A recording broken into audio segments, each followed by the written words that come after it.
ஒரு போட்டோ எடுக்கிறதுக்காகவா இந்த அலைன்மெண்ட்? இல்லன்னா என்ன பண்றாங்க இவங்க?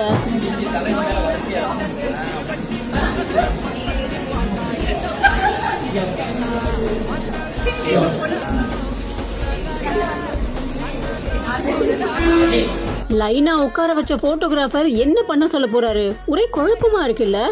Ready smile bro. நெத்தியில கிஸ் பண்ணுங்க, நெத்தியில கிஸ் பண்ணுங்க.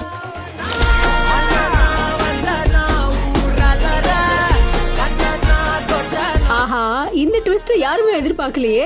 இந்த வீடியோவை மாடர்ன் போட்டோகிராஃபி எஸ்விஜி அப்படிங்கிற இந்த கடையில அவர் போஸ்ட் பண்ணிருக்காரு. மாப்பிள்ளை வீட்லயோ பொண்ணு வீட்லயோ எல்லாரையுமே லைனா, அதாவது கீழ இருந்து மேல வரைக்கும் அப்படின்னு உட்கார சொல்றாரு. சோ ஒவ்வொரு பெண்களுமே உட்கார்ந்ததுக்கு அப்புறமா ஒரு லைன் மாதிரி ரொம்ப அழகா கட்டுக்கட்டா ஃபார்ம் ஆகுது. அதுக்கப்புறமா இந்த பக்கம் மாப்பிள்ளை, இந்த பக்கம் பொண்ணு, ரெண்டு பேரையும் கை கோத்துக்க சொல்றாரு. சோ கை கோத்ததுக்கு அப்புறமா நெற்றியோட நெற்றி மோதி அதுக்கப்புறம் மாப்பிள்ளை ஃபோர்ஹெட்ல ஒரு அழகான கிஸ் கொடுங்க அப்படின்னு சொல்றாரு.